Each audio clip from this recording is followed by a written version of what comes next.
So the good old I want to think about it. Most prospects, after you've delivered your pitch, delivered your presentation, or whatever solution that you have presented to them, they'll come up and tell you that I want to think about it. And let me tell this, when they say I want to think about it, what they really mean is it's a lie, right? Because there's an underlying objection that they're not trying to tell you.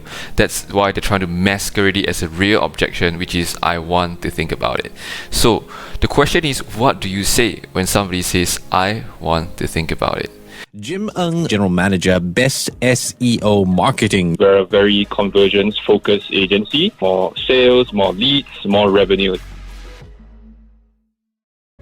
Now, the way I handle this objection is I usually only have one way to handle it, which is I just simply go up to them and be very upfront, and I just tell them this. Most people do want to think about it, specifically which part of what I've just mentioned to you is it that you want to think about.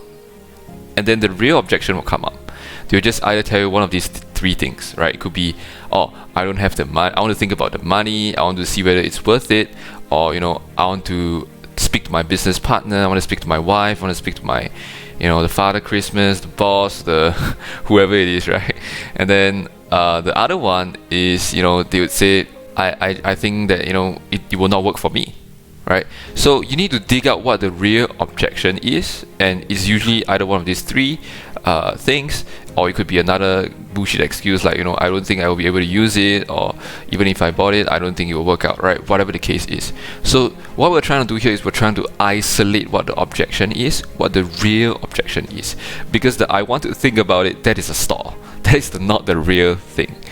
Now, once you've dug out the real objection, be it the price or the partner, or I want to speak to my wife, husband, family, or other things like I don't think I have the time, then we go ahead to handle that. Then we talk about that.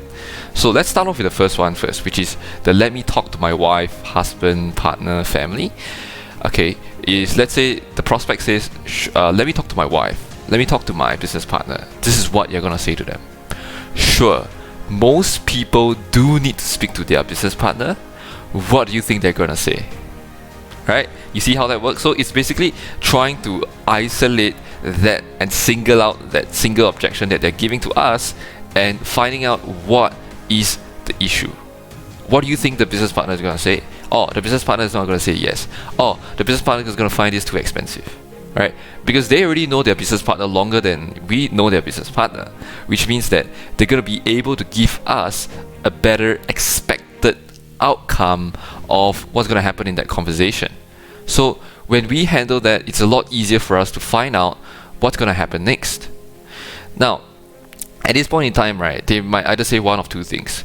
I don't think they're going to say yes. So what's going to happen if they say I don't think they're going to say yes? Okay, you're going to ask them this. What do you think is the issue that they're going to have with the program or service or product? And then at this point, the prospect will say, I think that they'll find that it's too expensive. I think that you'll find that it's not going to work. I don't know yet. Alright, and most of the time I can tell, I've been doing this for a while, like they're just going to say, I don't know what they're going to say, which is again, it's a fake objection, because they know in their hearts what the partner is going to say. So if they say, I don't know what they're going to say, you're going to fire back another bullet and say this.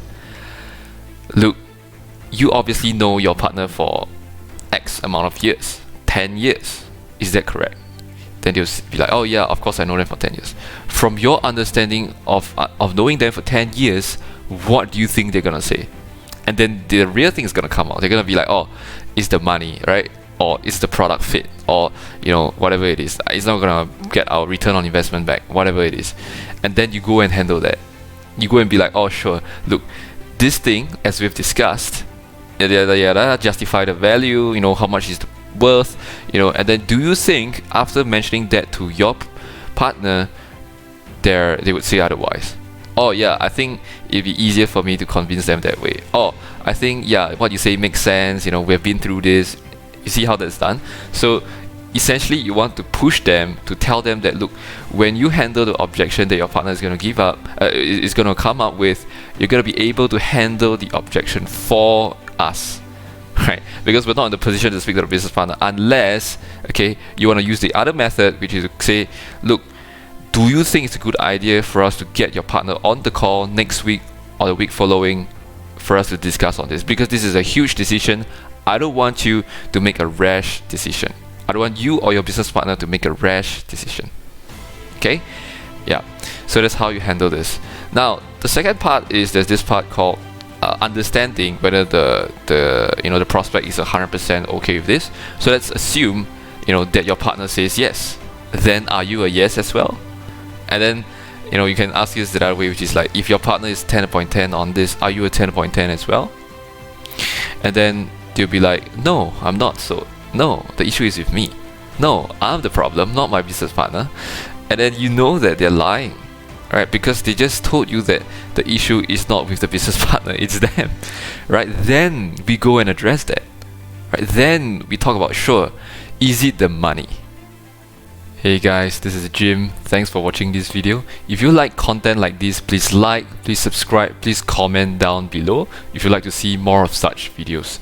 Again, just by doing a simple like button or a simple share or a simple comment down below in the YouTube comment section would help this channel a lot, and I'll be able to produce more quality videos like this one. So I'll see you in the next one.